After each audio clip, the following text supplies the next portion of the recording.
નમસ્કાર, ન્યૂઝરૂમ લાઈવમાં આપનું સ્વાગત છે। સમાચારો સાથે હું છું આપની સાથે વિકાસ મકવાણા। બુલેટિનની શરૂઆત કરીએ તો મુંબઈ કોર્પોરેશનની ચૂંટણી વર્ષ 2017-12 યોજાઈ છે અને અહીંયા ભાજપની ભવ્ય જીત જોવા મળી। બીએમસી ચૂંટણીમાં ભાજપની ભવ્ય જીત થઈ, તેને લઈ ગુજરાતમાં ગાંધીનગરમાં ભવ્ય ઉજવણી થઈ। ગાંધીનગર કમલમ કાર્યાલય ખાતે ઢોલ નગારા સાથે ભવ્ય ઉજવણી કરવામાં આવી। ભાજપના કાર્યકરો અને આગેવાનો મોટી સંખ્યામાં ઉજવણીમાં જોડાયા હતા અને જશ્ન મનાવ્યો હતો। આ તકે અનિલભાઈ પટેલે પણ ખુશી વ્યક્ત કરી છે।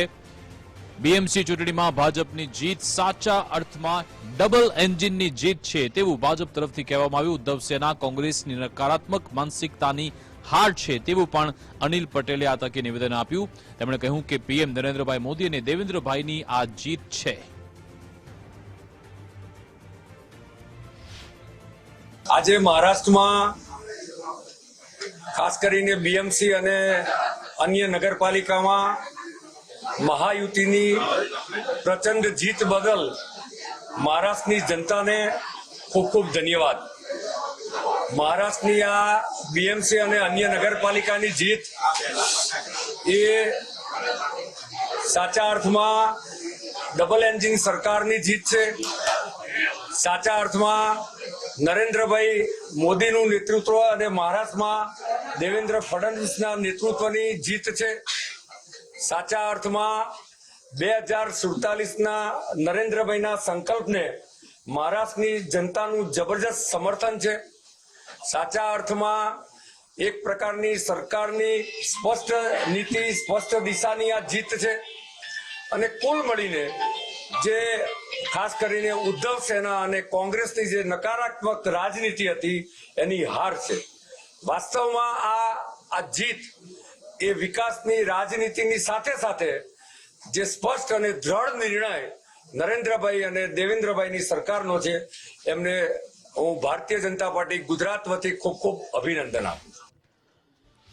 તો બીએમસીની ચૂંટણીમાં ભાજપને ભવ્ય જીત મળી છે અને ગાંધીનગરમાં ઉજવણી થઈ। આ તરફ અમદાવાદ શહેર ભાજપ કાર્યાલય ખાતે પણ ઉજવણી કરવામાં આવી હતી। ખાનપુર ભાજપ કાર્યાલય ખાતે ભાજપ કાર્યકર્તાઓ એકઠા થયા હતા અને ઉજવણી કરી। ઉજવણીમાં ભાજપના ધારાસભ્યો, સાંસદો હાજર રહ્યા હતા। શહેર પ્રમુખ, કાઉન્સિલર પણ આ ઉજવણીમાં જોડાયા। ફટાકડા ફોડી ઢોલ નગારા સાથે ઉજવણી કરવામાં આવી હતી।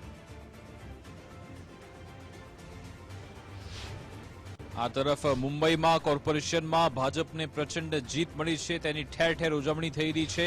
સ્થાનિક સ્વરાજ્યનો જંગ કે જે ભાજપે જીતી લીધો છે તેવામાં સુરતમાં ભાજપ કાર્યાલય ખાતે જીતની ઉજવણી થઈ હતી। ઉધના સ્થિત ભાજપ કાર્યાલય ખાતે વિજયોત્સવ મનાવવામાં આવ્યો। ઢોલ નગારા, ફટાકડા ફોડી જીતની ખુશી મનાવવામાં આવી હતી। ધારાસભ્યો, કોર્પોરેટર સહિત ભાજપના કાર્યકર્તાઓ ઉજવણીમાં હાજર રહ્યા હતા।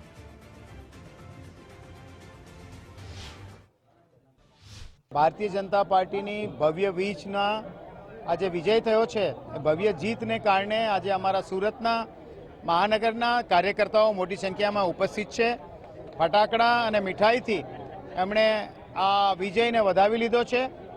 વિજય એટલા માટે અગત્યનો છે, આપ સંખ્યા બી જોશો કે મહારાષ્ટ્રની અંદર સૌ પ્રથમવાર મુંબઈની અંદર ભારતીય જનતા પાર્ટી અને એમના સહયોગી સાથી પક્ષોના મેયર બિરાજમાન થશે અને ત્યાં પણ વર્ષો બાદ ભારતીય જનતા પાર્ટી રાજ કરશે અને સુશાસન કરશે। રાજ કરતાં પણ સારો શબ્દ સુશાસન કરશે।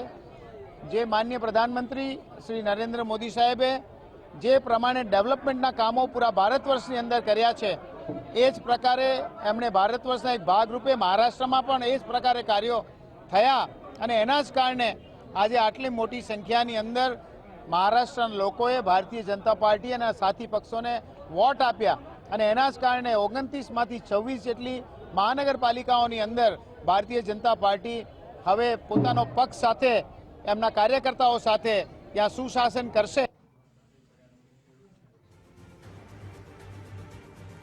તો મહારાષ્ટ્રમાં ચૂંટણીના પરિણામ આવતાની સાથે જ ઠેર ઠેર ભાજપ કાર્યાલય પર જશ્નનો માહોલ છે। આજે ગુજરાતભરમાં અલગ અલગ જગ્યાએ મહાનગરોમાં ઉજવણી થઈ રહી છે।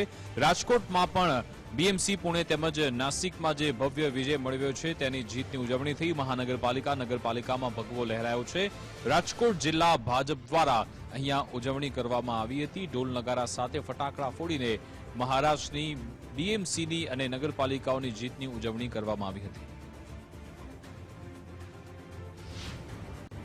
તો મહારાષ્ટ્રમાં સ્થાનિક સ્વરાજ્યની ચૂંટણીમાં ભાજપની ભવ્ય જીત થઈ છે. પહેલીવાર બીએમસીમાં ભાજપનું શાસન આવ્યું છે, ત્યારે ભાજપની આ ભવ્ય જીતને લઈ કચ્છમાં ભુજમાં પણ જોરદાર ઉજવણી કરવામાં આવી હતી. ભાજપ કાર્યકરોએ ફટાકડા ફોડી એકબીજાને મોઢું મીઠું કરાવ્યું હતું, જેથી ભાજપના કાર્યકરોમાં ખુશીનો માહોલ જોવા મળ્યો હતો.